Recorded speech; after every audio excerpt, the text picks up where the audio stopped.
ब्रह्मा विष्णु महेश अजर अमर नहीं है। इनका भी आविर्भाव अर्थात जन्म तथा तिरोभाव अर्थात मृत्यु होती है। प्रमाण के लिए देखिए देवी भागवत महापुराण। ब्रह्मा, मैं, विष्णु और शिव ये तुम्हारी प्रभाव से जन्मवान है। तो हम तो जन्मवान है, हमारा तो जन्म होता है और मरते हैं, नित्य नहीं है, हम अविनाशी नहीं है। फिर इंद्रादि दूसरे देवता नित्य किस प्रकार हो सकते हैं? कृपया अवश्य सुनिए जगत गुरु तत्वदर्शी संत रामपाल जी महाराज के अमृत वचन।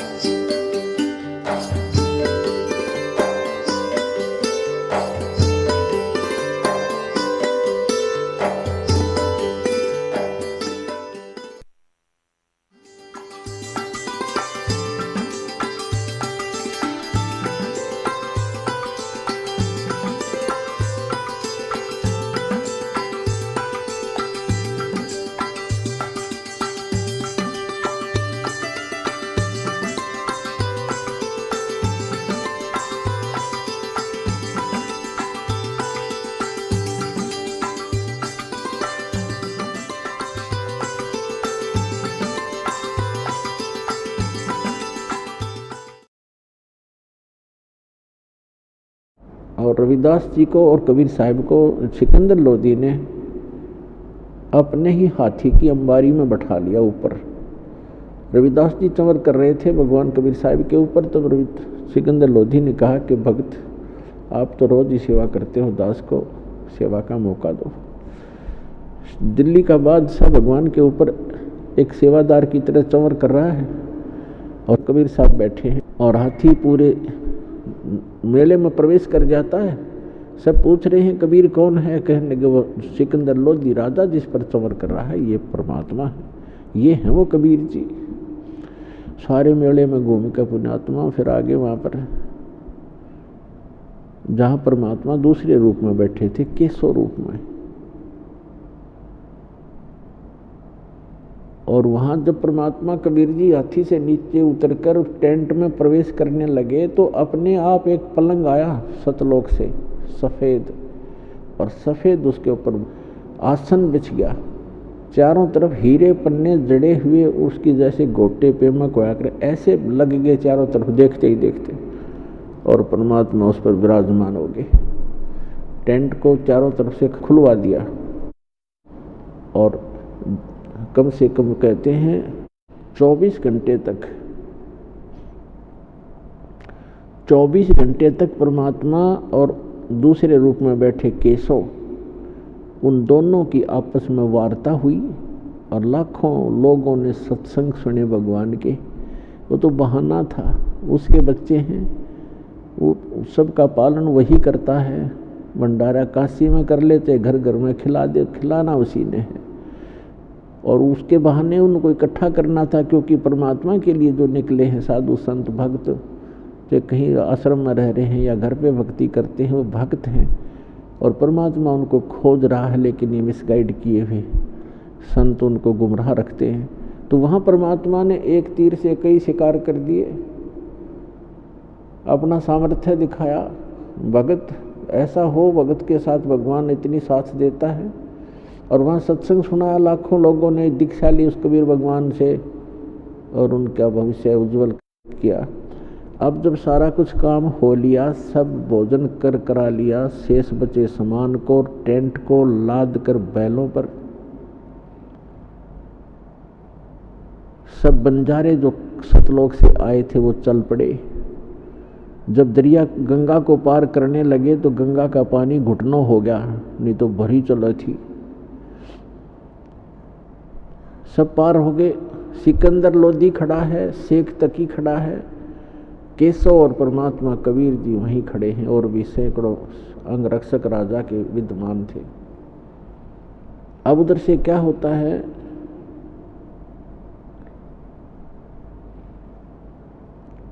कि थोड़ी देर के बाद सिकंदर लोधी ने कहा कि केशव आप जाओ, आपके बैल बहुत दूर चले गए होंगे, फिर लेट हो जाओगे, वो जा चुके हैं। जब थोड़ी ही देर हुई थी, जब देखा सामने दरिया के ऊपर खड़े दिखाई दे रहा था दूर तक का 9 लाख बैल कोई थोड़े नहीं होते।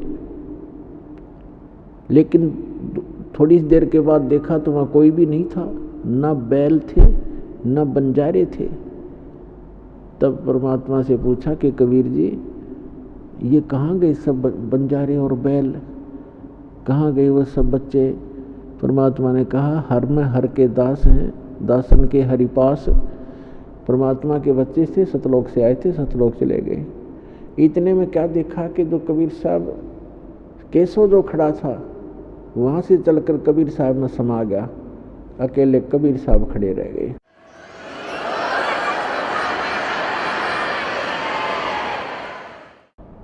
तो पुण्यात्माओं, यहाँ परमात्मा कहते हैं, साईं इतना दीजिए जिसमें कुटुंब समावे, और हम भी भूखे ना रहे, अतिथि ना भूखा जाए। तो परमात्मा कहते हैं कि ऐसे आप मेरे पर विश्वास करो, मैं बता रहा हूँ, ऐसे भक्ति करो। और कभी कोई ऐसी आपत्ति आपके ऊपर किसी प्रकार की भी आएगी तो ऐसे मदद करूँगा, जैसे अपने विषय बता रहा है कि जैसे मेरी मदद हुई है, यानी करने वाले तो खुद ही थे, तो आपको भी मैं इतना साथ दूंगा। तो यहाँ वो शेख तकी क्या कहता है कि ऐसे ऐसे भंडारे हम 100 कर दें, राजा के घर में कोई कमी है क्या? इसने क्या किया है, राजा का पंप लगावे। तो यहाँ परमात्मा कहते हैं कि कोई कहे जग जोनार करी है, कोई कहे महोछा, और बड़े बड़ाई करा करे गाली का डोछा। एक तो महोछा होता है, जैसे किसी का माता पिता मृत्यु हो जाए, उसको फिर ये पंडित गुरु लोग बताया करते हैं, इतने कपड़े ला, इतना फलाना कर, इतना फलाना कर, वहाँ जाकर ऐसे ब्राह्मण जमा दे। कहते हैं उनके लिए वो मजबूरी में फॉर्मेलिटी सी करता है कि ये करनी पड़ेंगी, इतने कपड़े खराब शराब से 500 लाने पड़ेंगे, उसको तो कहते हैं महोछा। और एक होती जगजोनार, जो खुशी में, जैसे किसी का लड़का हो जाता था तो वो अपनी खुशी तो खुले हाथ से पैसा लगाता था, तो उसको जौनार बोलते थे। तो यहाँ गरीबदास जी कह रहे हैं कि उस भंडारे में जो अच्छी आत्मा थी, वो तो यूँ कह रहे थे कि ऐसा भंडारा कभी देखा ना सुना, जो वस्तु मांग रहे हैं हाजिर हो जाती है, 5 मिनट के अंदर सब चीज़ उपलब्ध हो रही हैं। ओहो, ऐसा भंडारा, ये तो जौनार की है, जौनार। और शेख तकी कहे इसने क्या किया, तो महोछा किया, महोछा। तो यहाँ कहते हैं परमात्मा कि कोई कहे जग जौनार की है और कोई कहे महोछा, बड़े बड़ाई करा करे और गाली का डोछा। तो शेख तकी तो ओछा आदमी था, उसने तो बकवाद ही करनी थी। और बड़े बड़े होते हैं, विशाल हृदय वाले जो व्यक्ति होते हैं, वही बड़ाई कर सकते हैं दूसरे की बड़ाई करना अच्छे व्यक्ति के बस की बात नहीं। तो पुण्यात्माओं, आपका सौभाग्य है, ऐसे भगवान में आपका संयोग हो गया है। विश्वास रखना, इसकी एक एक बात को आधार बना कर रखना, और जब भी कोई दिक्कत आओगी दाता खड़ा पाओगा आपको, और कोई आपत्ति आप आने नहीं देगा, सदा साथ रहेगा। भक्ति करो, मोक्ष कराओ। बोलो सतगुरुदेव की जय हो।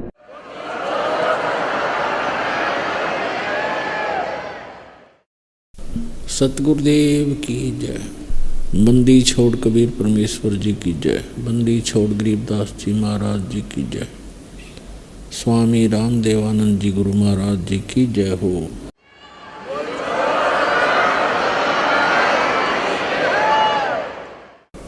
गरीब नमो नमो सतपुरुष को नमस्कार गुरु की नहीं।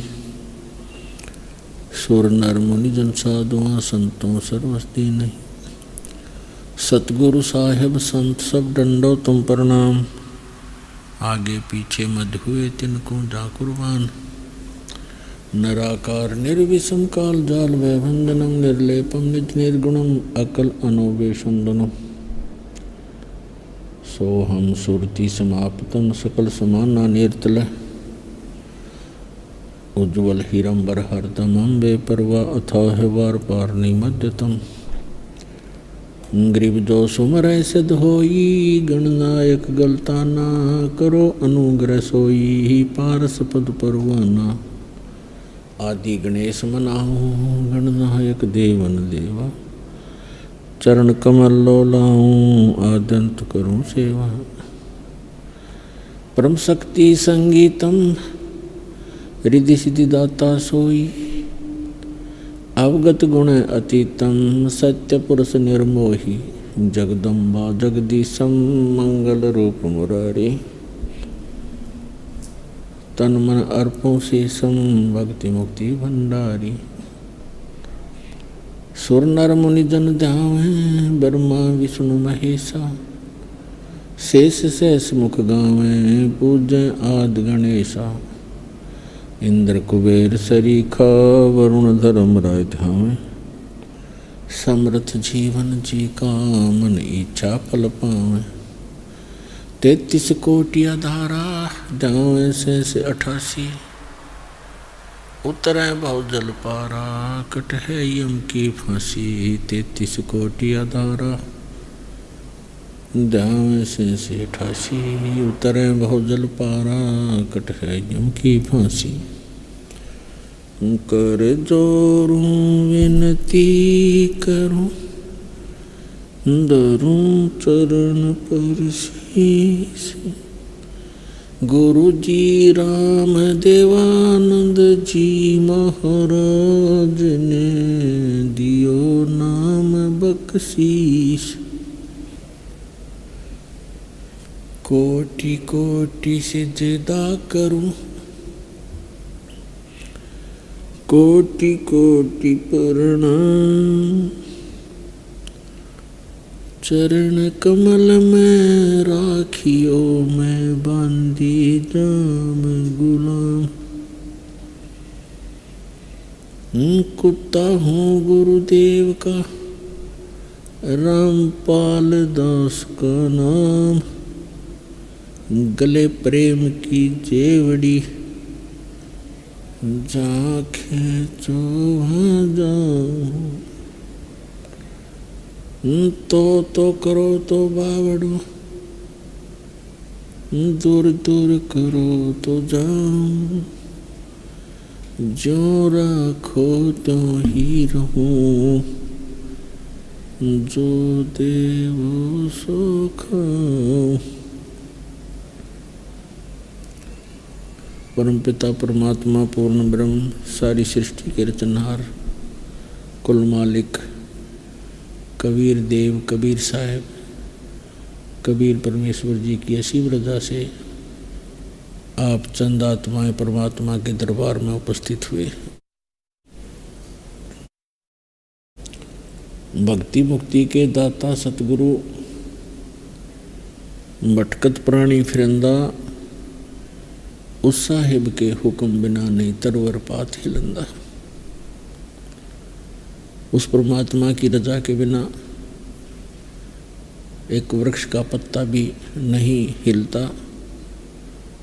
उसी परमेश्वर की रजा से, उसी की कृपा से आप सत्संग में पहुंच पाए हो। अन्यथा आज के इस कलयुग में किसी व्यक्ति को चैन नहीं, एक पल का टाइम नहीं, अपनी ही रोजी रोटी के लिए दिन रात इस अनमोल जीवन को लगाए रखता है। होता वही है जो उसके प्रारब्ध में किस्मत में लिखा हुआ होता है, प्राप्त वही होता है। लेकिन सत्संग के बिना ज्ञान नहीं होता, और ज्ञान के बिना फिर परमात्मा की तड़फ नहीं बनती।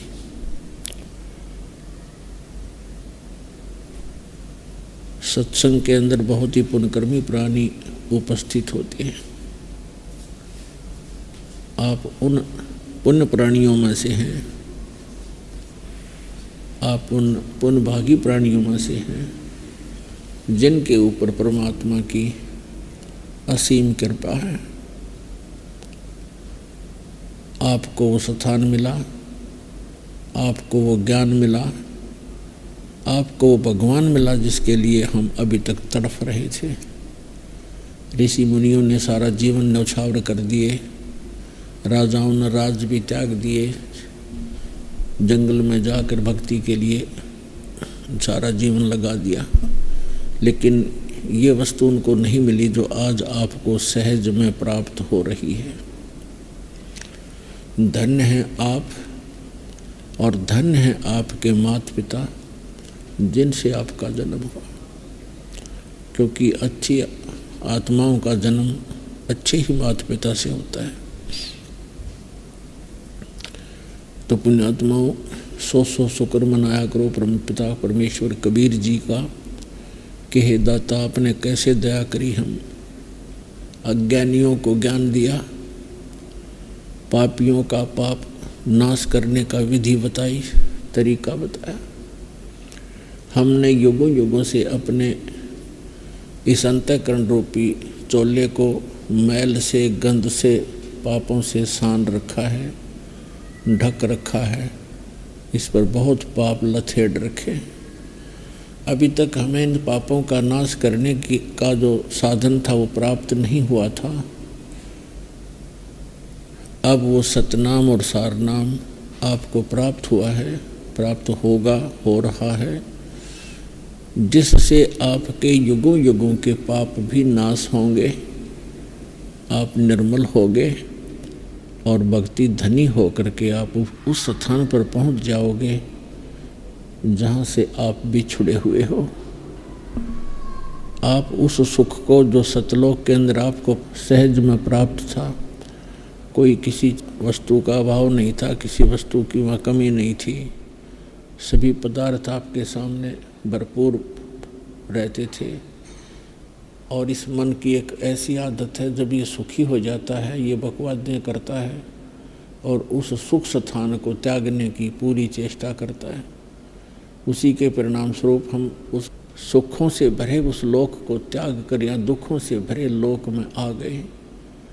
आम के बगीचे को छोड़कर हम बबूल के वन में घुस गए और बबूल के वन में अब हम आम ढूंढ रहे हैं। इस गंदे लोक में हम सुख खोज रहे हैं। कोई राजा बनकर सुखी होना चाहता है, निर्धन चाहता है धनी हो जाऊं, धनी होकर मैं सुखी हो जाऊंगा। धनी सपने में भी सुखी नहीं होता। और आम व्यक्ति सोचता है मैं मंत्री बन जाऊं, प्रधानमंत्री बन जाऊं, सुखी हो जाऊंगा। सपने में भी सुख नहीं है मंत्री, मुख्यमंत्री और प्रधानमंत्री को। इस भूल के अंदर ही हम अपना जीवन नष्ट कर जाते हैं। और कबीर साहब कहते हैं, झूठे सुख को सुख कहे, मान रहा मनमोद, ये सकल चबी नाकाल का, कुछ मुख में कुछ बोध। इस झूठे सुख को सुख मान रहे हो आप। किसी को अधिक दुख है, उससे कुछ हमें कम दुख है, उसको हम सुख मान बैठे हैं। उदाहरण के लिए, जैसे एक व्यक्ति का एक पुत्र मृत्यु को प्राप्त हुआ, उसके 3 पुत्र थे, 2 शेष बच गए। बुरी तरह रो रहा था, टक्कर मार रहा था। शोक व्यक्त करने के लिए बहुत से व्यक्ति आ रहे थे। शोक व्यक्त करने वालों में से एक व्यक्ति ऐसा था जिसका एक ही पुत्र था और वो भी कुछ समय पहले मृत्यु को प्राप्त हो चुका था। तो अन्य सांत्वना देने वालों ने बताया कि देख भाई, इस व्यक्ति को देखकर ही तू कुछ संतोष कर ले। आपके तो 2 पुत्र शेष बचे हुए हैं, एक ही की मृत्यु हुई है और देखिएगा ये एक ही पुत्र था और उसकी भी मृत्यु होगी, इसने भी संतोष करना पड़ा। तो उस व्यक्ति को कुछ राहत मिली, रोना बंद कर दिया कि ये सोचकर कि इससे तो मैं सुखी हूँ, क्योंकि मेरे 2 पुत्र तो शेष बचे हैं, इसका इकलौता ही पुत्र था, वही मृत्यु को प्राप्त हुआ। तो यहाँ परमात्मा कहते हैं हम थोड़े दुख को सुख मान रहे हैं अन्य की तुलना में। यदि हम थोड़े दुखी हैं तो हम इसको सुख मान बैठे कि मैं इससे तो मैं सुखी हूँ। तो ये सुख नहीं है, ये तो विकल्प है कि और कोई तरीका नहीं हमारे पास। हमारी मजबूरी है इस तरह अपना मन रटने की। इसका विकल्प ये है कि परमात्मा का नाम जपो, सत भक्ति करो, भगवान से डरो, पापों से डर कर रहो, किसी की आत्मा मत दुखाओ। क्योंकि आत्मा परमात्मा का अंश है और आत्मा किसी की दुखी होती है तो भगवान दुखी होते हैं। तो इसलिए मनसा वाचा कर्मणा कभी भी किसी की आत्मा को कष्ट नहीं पहुंचाना चाहिए। संभव हो सके तो राहत दे, और नहीं राहत देने की नीयत है, किसी को सुख नहीं दे सकते तो दुख देना कभी मत सोचो, सपने में भी ना सोचो।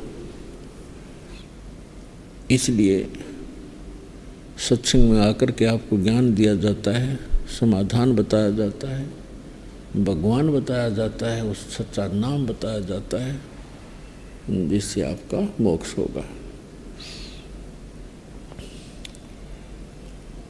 पुण्यात्माओं, जिस लोक में आप रह रहे हो यो लोक काल भगवान का लोक है। अभी तक आपको ज्ञान था ही नहीं, भगवान की भक्ति की तरफ में कोई पूजा कर रहा था, कोई कर रहा था। जहाँ हम जाते थे वहाँ लाखों का समूह होता था। हनुमान जी के गए, बालाजी गए, वहाँ पर भी ऐसे ही, वैष्णो देवी पर गए, वहाँ पर भी सब ऐसे ही लाखों की संख्या में। अन्य किसी भी तीर्थ धाम पर जाते हैं, कई हजारों की संख्या में श्रद्धालु वहाँ श्रद्धा से गए हुए होते हैं। तो हम सभी ये सोच लेते हैं कि जो इतने व्यक्ति यहाँ आ रहे हैं तो ये साधना बिल्कुल सही ही है, इसलिए हमें कोई ऑब्जेक्शन बना नहीं। तो इस अब पता चला इस परमात्मा के दिए हुए ज्ञान से, उस तत्व ज्ञान से जो गॉड गिवन है, वो यथार्थ ज्ञान है। वो चाहे हमें अपने पुराने ज्ञान के विपरीत लगे, लेकिन वो सत्य है। हमने असत्य ग्रहण किया हुआ है, इसलिए सत्य भी कुछ दिनों के लिए हमें सुहाता नहीं, अच्छा नहीं लगता। इसका तरीका यही है कि बार बार उस सत्य को सुने। असत्य ज्ञान हमने बहुत सुन लिया, इसलिए हमारे हृदय में समा चुका है, कोई ऑब्जेक्शन रहा नहीं। तो इस तत्व ज्ञान को भी, सत्य ज्ञान को भी बार बार सुनेंगे तो पुराना जो रंग है वो समाप्त हो जाएगा, नया रंग चढ़ जाएगा। और ये सत्य है, ये कभी मिटने वाला नहीं है। वो असत्य था, उसका नाश जल्दी हो जाता है, असत्य जल्दी नष्ट हो जाता है।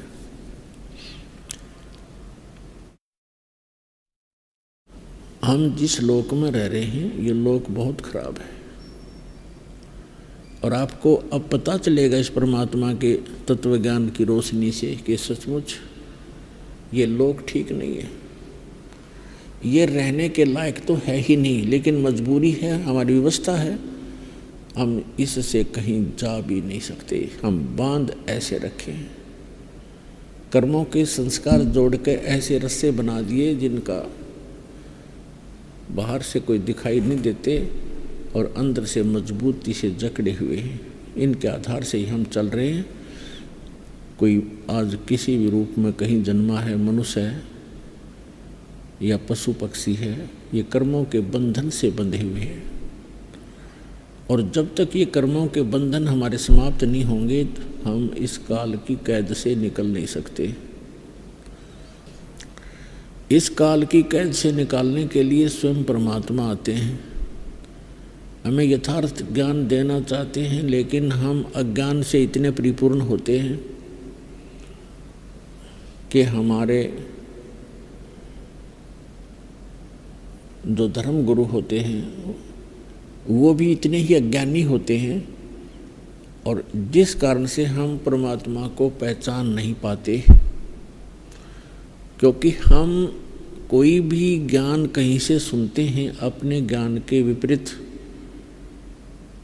उसके समाधान के लिए हम अपने गुरुजी के पास जाते हैं, और गुरुजी को वही ज्ञान है जो उसने हमें बता रखा है। उसको यदि आप अन्य ज्ञान सुनाओगे कि मैंने ऐसे सुना है, तो वो तुरंत मना करेगा कि ऐसा कोई ज्ञान नहीं है, वो सब झूठ बोल रहे हैं। अब शिष्य के पास विकल्प नहीं, गुरुजी ने बोल दिया तो ठीक है, ये सही कह रहे होंगे। तो यही कारण रहा कि आज तक हम अपने भगवान से और इस तत्व ज्ञान से अपरिचित और वंचित रहे।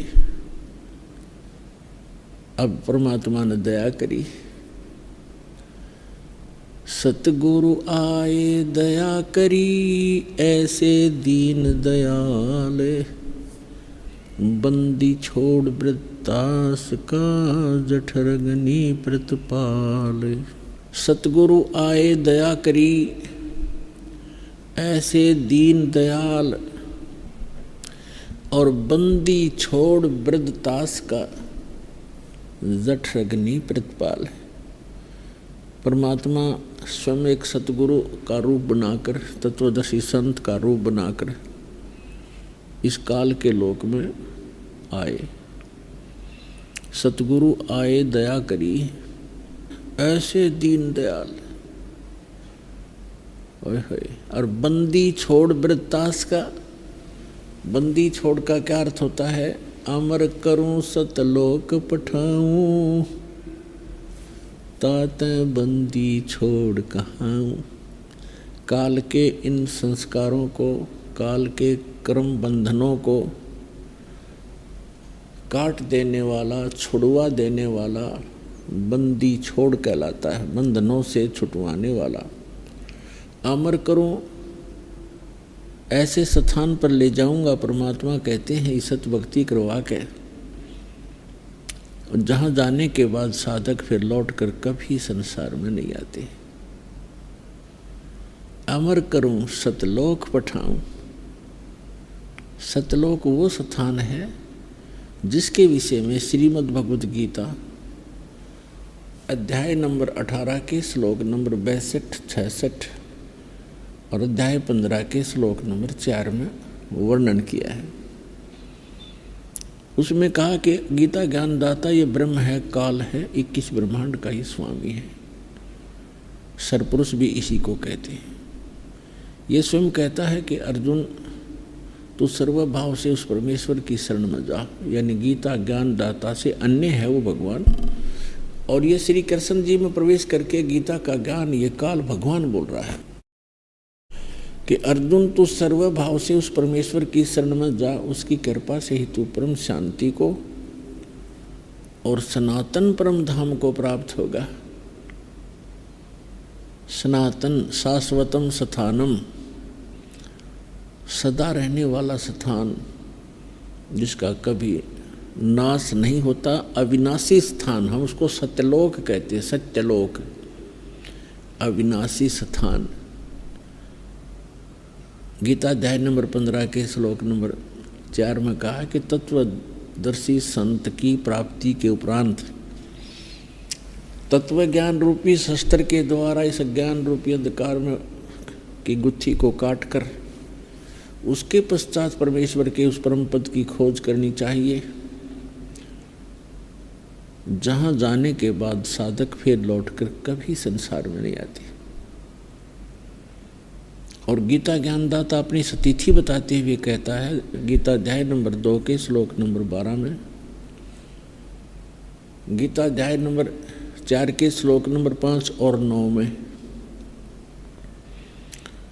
गीता अध्याय नंबर 10 के श्लोक नंबर 2 में स्पष्ट करता है कि अर्जुन तेरे और मेरे बहुत जन्म हो चुके हैं, उन सबको तू नहीं जानता, मैं जानता हूं। मेरे जन्म और कर्म अलौकिक हैं। मेरी उत्पत्ति को अध्याय नंबर 10 के श्लोक नंबर 2 में कहा कि मेरे जन्म को, मेरी उत्पत्ति को ये ऋषिजन और देवता ब्रह्मा विष्णु महेश ये नहीं जानते, क्योंकि ये सब मेरे से उत्पन्न हुए हैं।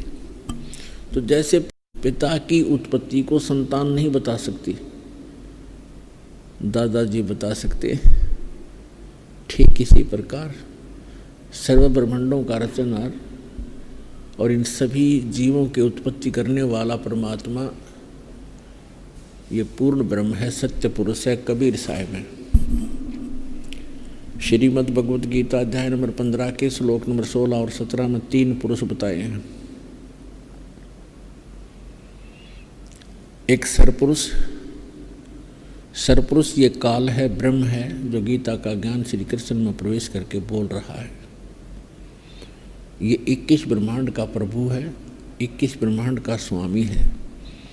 और श्री ब्रह्मा, श्री विष्णु, श्री शिव जी ये इसके पुत्र हैं। दुर्गा इनकी माता है, ब्रह्मा विष्णु महेश जी की, और इस काल भगवान की ये पत्नी है। और ब्रह्मा जी रजगुण हैं, विष्णु जी सतगुण और शिव जी तमगुण हैं। और ये केवल 3 लोकों के स्वामी हैं, पृथ्वी लोक, पाताल लोक और स्वर्ग लोक। इन 3 लोकों पर एक एक विभाग के अपने अपने गुण के मालिक हैं। रजोगुण विभाग के ब्रह्मा जी, सतोगुण विभाग के विष्णु जी, तमोगुण विभाग के शंकर जी। बस 3 लोक में, एक ब्रह्मांड में।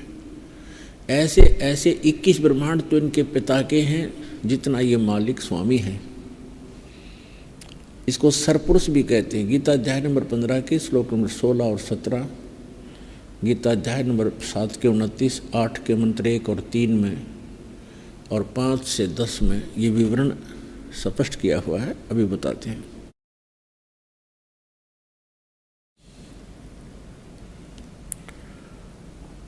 गीता अध्याय नंबर 15 के श्लोक नंबर 16 में 3 पुरुष हैं। पुरुष माने प्रभु, स्वामी।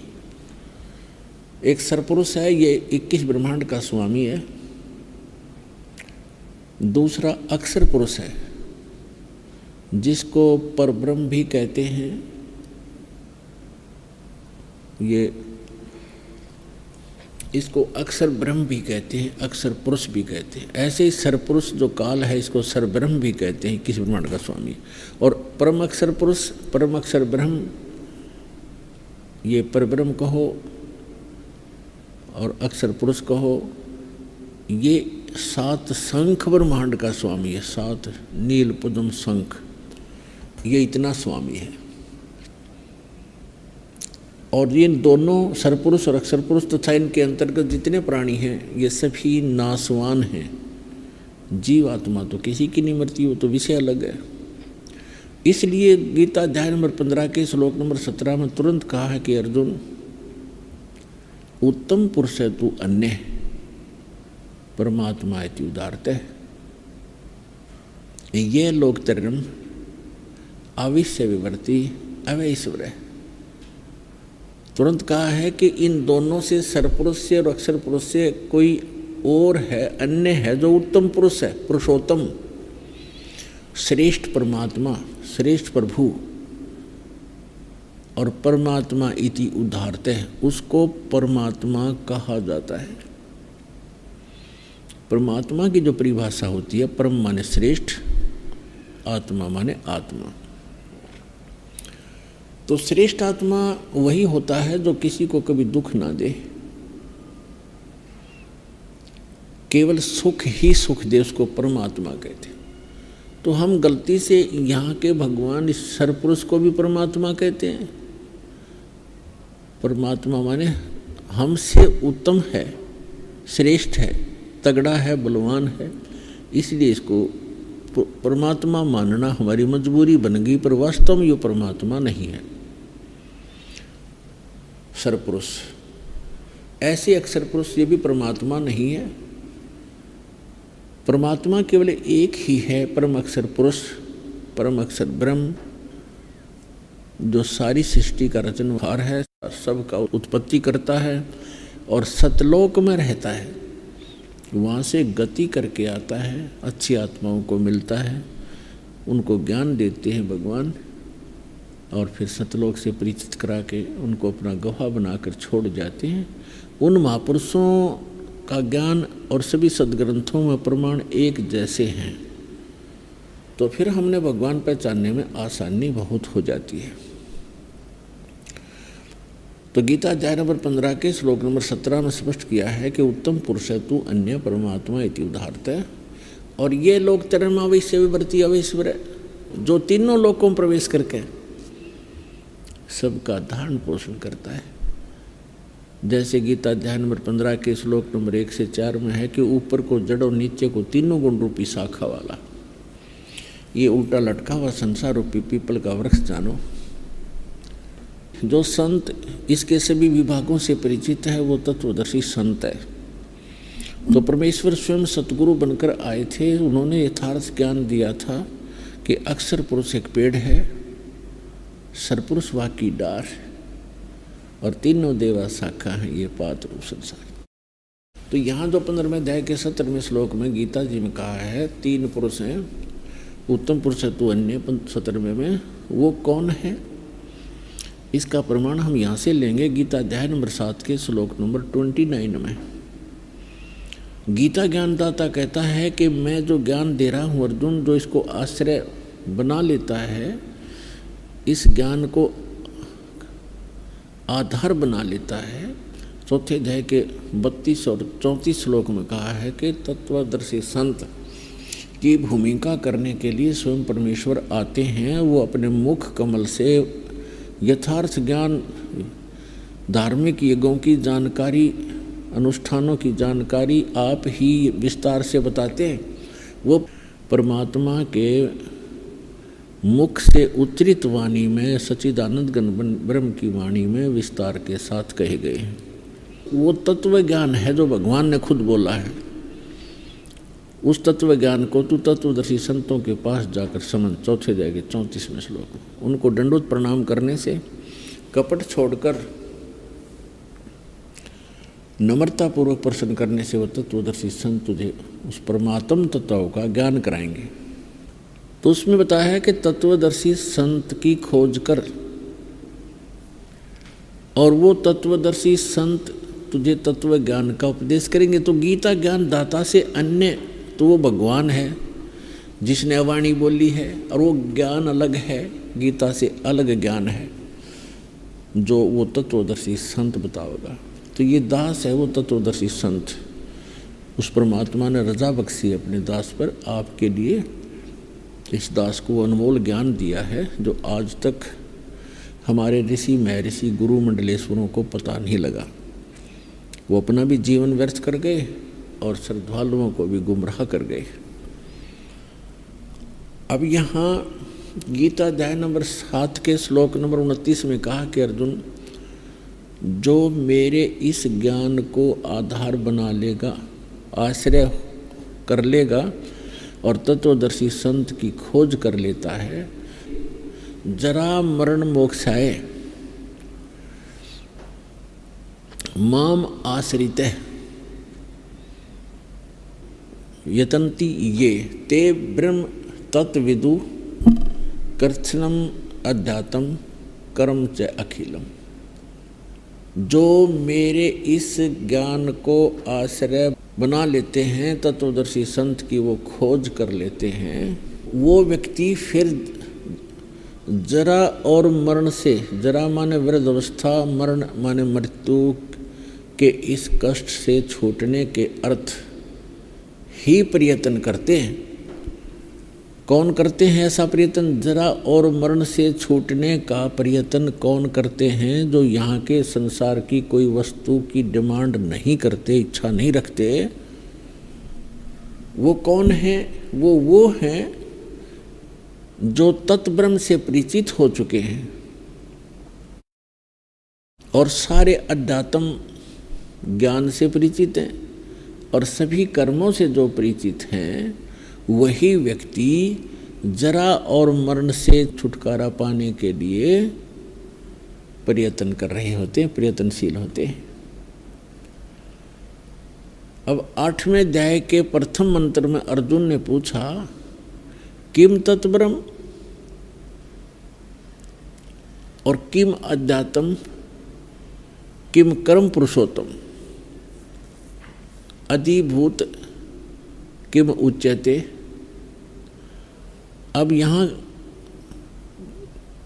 अर्जुन ने गीता ज्ञानदाता से पूछा कि जिस तत्ब्रह्म के बारे में आपने 7वें अध्याय के 29वें श्लोक में कहा है कि जो व्यक्ति जरा और मरण से, जरा माने बुढ़ापा, वृद्धावस्था का कष्ट और मरण माने मृत्यु से छूटने का जो प्रयत्न कर रहे हैं, वे उस तत्ब्रह्म से परिचित हो चुके हैं और सारे अध्यात्म से परिचित हो चुके हैं और सभी कर्मों को वो जान चुके हैं।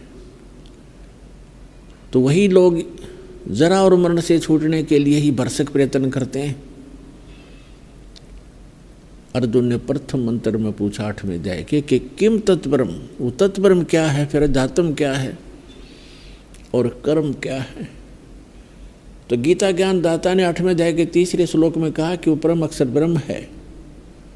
जो गीता ज्ञान दाता से अन्य परमात्मा है वो परम अक्षर ब्रह्म है। 3 नंबर का गीता अध्याय नंबर 15 के श्लोक नंबर 16 और 17 का इससे लिंक है। जो परम अक्षर उत्तम पुरुषत्व अन्य है उसके विषय में गीता ज्ञान दाता यहाँ कह रहा 8वें अध्याय के 3 श्लोक में कि वो परम अक्षर ब्रह्म है, यानी गीता ज्ञान दाता से अन्य है। और ये परम अक्षर ब्रह्म जो है ये सत्य पुरुष है, ये वास्तव में अविनाशी परमात्मा है और यही सबका धारण पोषण करने वाला संसार रूपी वृक्ष की मूल है, संसार की जड़ है, क्योंकि मूल से ही पूरे पेड़ को आहार प्राप्त होता है। इसी प्रकार ये मूल मालिक है, परम अक्षर ब्रह्म है, ये सत्य पुरुष है। इसका नाम कबीर देव है, कबीर साहब है, अल्लाहू अकबर है। अब यहाँ गीता अध्याय नंबर 8 के अंदर एक निर्णायक ज्ञान आ गया। गीता अध्याय नंबर 7 के श्लोक 12 से लेकर 18 तक तो गीता ज्ञान दाता ने पहले तो ब्रह्मा विष्णु महेश तीनों गुणों की जो पूजा करते हैं वह व्यर्थ बताई। फिर बताया कि मेरे विषय में केवल 4 प्रकार के ही मेरी साधना करते हैं, जैसे अर्थार्थी, आर्थ, जिज्ञासु और ज्ञानी। उन चारों में से भी 3 को रिजेक्ट किया गीता ज्ञान दाता ने और ज्ञानी को उत्तम माना है। ज्ञानी वो व्यक्ति है जिसको ये ज्ञान हुआ कि मानव शरीर केवल मोक्ष प्राप्ति के लिए ही प्राप्त होता है। दूसरा, उसको ये ज्ञान होता है कि पूर्ण संत और पूर्ण परमात्मा से मोक्ष संभव है। आन उपासना से, अन्य पूजाएं करने से, अन्य देव की पूजा करने से मोक्ष संभव नहीं है। वो इतने परिचित हो चुका होते हैं कि अन्य देवताओं की पूजा नहीं करते वो, तो उनको तत्वदर्शी संत ना मिलने से उन्होंने ब्रह्म को, इस गीता ज्ञान दाता को, वेद ज्ञान दाता को, जिसका ओम नाम है, इसको पूर्ण परमात्मा मान के इस पे डिवोटेड हो गए, समर्पित हो गए। अब गीता ज्ञान दाता 7वें अध्याय के में 18वें श्लोक में कहा कि ज्ञानी आत्मा है तो उदार, क्योंकि इन्होंने परमात्मा पाने के लिए अपने जीवन भी नुस्खार कर दिया, आन उपासना छोड़ दी और एकमात्र परमात्मा के लिए ही जीवन समर्पित कर दिया। लेकिन तत्वदर्शी संत की प्राप्ति ना होने से ये मेरे वाली अनुत्तम घटिया व्यर्थ की साधना में ही आस्थित हैं, क्योंकि इनको तत्वदर्शी संत नहीं मिला। 7वें अध्याय के 19वें श्लोक में गीता ज्ञान दाता कहता है, बहुनाम जन्मानाम अन्ते ज्ञानवान माम प्रपद्ये। बहुत ही जन्मों के किसी अंत के जन्म में ये कोई ज्ञानी व्यक्ति मेरी भक्ति करता ना तो नीचे के आन उपासना देवी देवताओं में उलझे रहते हैं। और ये बताने वाला वासुदेव सर्वमिति स महात्मा सुदुर्लभ है। ये ज्ञान देने वाला महात्मा तो बड़ी मुश्किल से मिलेगा अर्जुन, कि वासुदेव ही सब कुछ है। वासुदेव की परिभाषा से भी हम परिचित नहीं थे परम पुण्यात्माओं। हम श्री कृष्ण जी को वासुदेव मान रहे थे ये, और हमारी दूसरी अज्ञानता ये थी कि हम श्री कृष्ण जी को गीता ज्ञान दाता मान रहे थे। यदि गीता ज्ञान दाता माने तो ये 7वें अध्याय के 19वें श्लोक में वो ये कहता है कि वासुदेव सर्वम। वो वासुदेव कौन हुआ जिसके विषय में फिर कृष्ण बोल रहा है? यह भी बुद्धि हमारी काम नहीं कर रही थी, क्योंकि हम बालक थे, तत्व ज्ञानहीन थे।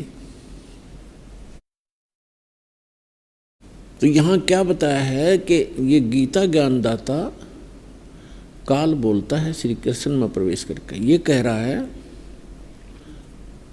7वें अध्याय के 19वें श्लोक में कहता है कि वासुदेव सर्वमिति स महात्मा सुदुर्लभ है। अब वासुदेव का अर्थ है जो सबके ऊपर जिसकी सत्ता हो और ऑल कंट्रोलर। जैसे अभी आपको बता कि ब्रह्मा विष्णु महेश तो केवल एक ब्रह्मांड में 3 लोकों में एक एक विभाग के मालिक हैं, प्रभु हैं, स्वामी हैं। इनका पिता सरपुरुष जिसको काल भगवान कहते हैं, ये 21 ब्रह्मांड का प्रभु है, सर्वव्यापक नहीं है, सबके ऊपर मालिक नहीं है, वासुदेव नहीं है। न ये ब्रह्मा विष्णु महेश वासुदेव हैं। और जो अक्षर पुरुष है वो 7 संग ब्रह्मांड का स्वामी है, वो भी वासुदेव नहीं है, उसकी भी सबके ऊपर वास नहीं है, सबके ऊपर उसका निवास नहीं है, सबका मालिक नहीं है। तो ये जो तीसरे नंबर के जो सरपुरुष, अक्षर पुरुष और परम अक्षर पुरुष, तीसरे नंबर के जो परम अक्षर ब्रह्म है, परम अक्षर पुरुष हैं, ये है वो परमात्मा, ये वासुदेव है, यही पूजा के योग्य है, यही पाप नाशक है, यही सब ब्रह्मांडों की उत्पत्ति करता है। तो ये बताया 7वें अध्याय के 19वें श्लोक में कि वासुदेव सर्वमिति, वासुदेव ही सब कुछ है, यही इष्ट रूप में पूज्य है, यही सब का उत्पत्ति करता है और यही जीव के सब प्रारब्ध के पापों का नाश करने वाला है और सर्व सुखदायी भगवान है, पूर्ण मोक्षदायक है। तो ये बताने वाला महात्मा बड़ी मुश्किल से मिलेगा कि वासुदेव सर्वमिति, बस वासुदेव ही सब कुछ है, इति माने यह बताने वाला महात्मा सुदुर्लभ है। तो पुण्यात्मा वो सुलभ कर दिया है परमात्मा ने आपके समक्ष। ये दास वो वासुदेव की जानकारी रखने वाला संत दास बैठा है। पूरे विश्व में ये ज्ञान किसी के पास नहीं है।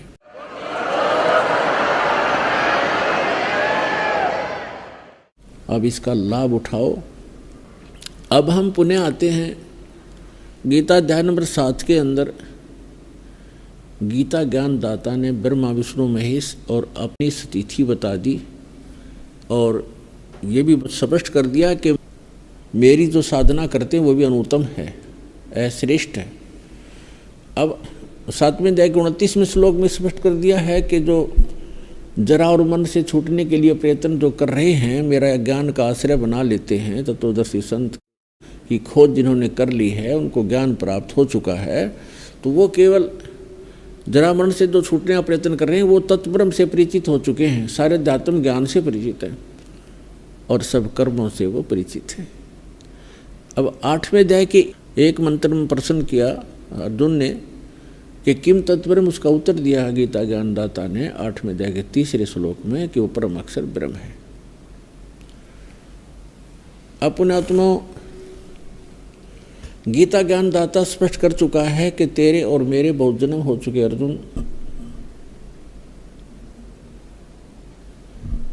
और मेरी जन्म और उत्पत्ति को कोई नहीं जानता, क्योंकि ये सभी यहाँ के 21 ब्रह्मांड के व्यक्ति जीव जितने मेरे से उत्पन्न हुए हैं, ब्रह्मा विष्णु महेश देवता और ऋषि। 10वें अध्याय के 2 श्लोक में स्पष्ट कर दिया। अब यहाँ ये स्पष्ट आ गया, निर्णायक मोड़ पर आ गया है ज्ञान कि गीता ज्ञानदाता 8वें अध्याय के 5 और 7 मंत्र में कहता है कि अर्जुन तू युद्ध भी कर और मेरा सिमरन भी कर, और मुझ में समर्पित होकर मेरी भक्ति करेगा तो मुझे प्राप्त होगा, लेकिन जन्म मृत्यु तेरी भी रहेगी मेरी भी रहेगी, शाश्वत स्थान नहीं मिल सकता। 15वें अध्याय के 4 श्लोक में कहा है कि परमेश्वर के उस परम पद की खोज करनी चाहिए जहाँ जाने के बाद साधक फिर लौटकर कभी संसार में नहीं आते, और जिस परमेश्वर ने सब ब्रह्मांडों की रचना की है केवल उसी की भक्ति करो, गीता ज्ञानदाता कहता है। तो उसके में लिखा है कि वहाँ जाने के बाद उस परमात्मा की भक्ति करने वाले पुनः लौटकर संसार में कभी नहीं आते, उनका जन्म मृत्यु नहीं होता। तो ये जो वास्तविक मोक्ष है, तो ये गीता ज्ञानदाता स्पष्ट कर रहा है कि मेरी भक्ति से नहीं हो सकता। 8वें अध्याय के 13वें श्लोक में गीता के अंदर गीता ज्ञानदाता कहता है ओम इति एकाक्षरम ब्रह्म व्यवहारन माम अनुसमरण ये परियाति तजन देहम सयाति परमाम गतिम। मुझ ब्रह्म का केवल एक ओम अक्षर है, नथिंग एल्स, इसके अतिरिक्त कुछ नहीं। और जो अंतिम श्वास तक सिमरण करता हुआ, इसका जाप करता हुआ शरीर छोड़कर जाता है तो ओम से मिलने वाली ब्रह्म गति प्राप्त होती है। ओम से कौन सी ब्रह्म गति प्राप्त होती है? ब्रह्मलोक प्राप्त होता है।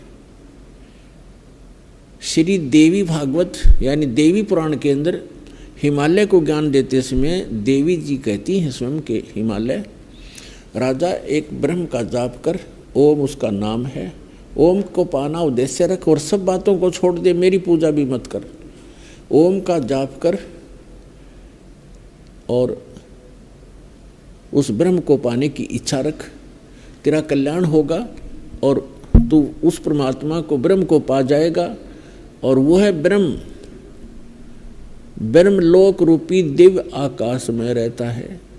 अर्थात ओम नाम का जाप करने वाला ब्रह्म की साधना कर रहा है, वो ब्रह्मलोक में रहता है, तो उसको ब्रह्मलोक प्राप्ति हो जाएगी।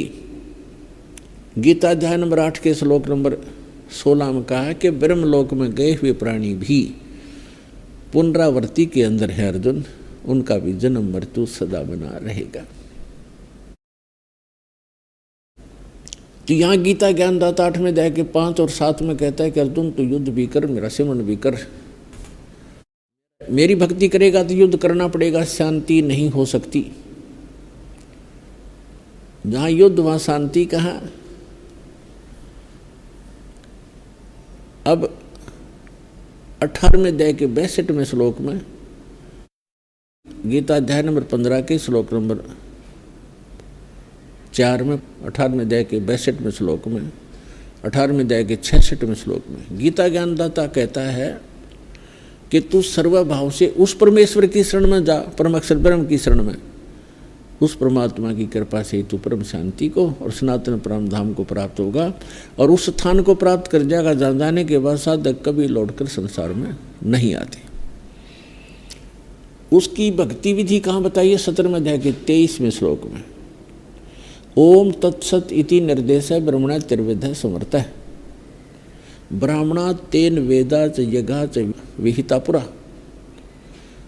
यहाँ ब्रह्म ने कार्य किया सचिदानंद घन ब्रह्म, यानी परम अक्षर ब्रह्म के पाने का 3 मंत्र के जाप का निर्देश है। निर्देश मीन फाइनल, अग्रम अग्रम कोई शेष नहीं, इसके अतिरिक्त ये निर्देश है, डायरेक्शन है। अब उसके विषय में ऑप्शन छोड़ दिया है कि ओम तो सीधा सरपुरुष का मंत्र है ब्रह्म का, और तत् और सत ये सांकेतिक हैं। तत् ये अक्षर पुरुष का मंत्र है, गुप्त है, कोड वर्ड है ये, और सत्य ये परम अक्षर पुरुष का है, परम अक्षर ब्रह्म का है, ये भी सांकेतिक है। ये दोनों कोड वर्ड इस दास के अतिरिक्त इस विश्व में किसी के पास नहीं है। या तो परमात्मा के पास थे या उन महापुरुषों को जिनको भगवान मिले थे उनको ये मंत्र दिए थे, उनसे कह दिया था कि अभी ये डिक्लेयर ना करना, डिस्क्लोज रखना, जब तक कलयुग 5500 वर्ष नहीं बीत जावे तब तक इसको हमने सार्वजनिक नहीं करना है। तो अब ये करना था, दास को इसीलिए भेजा है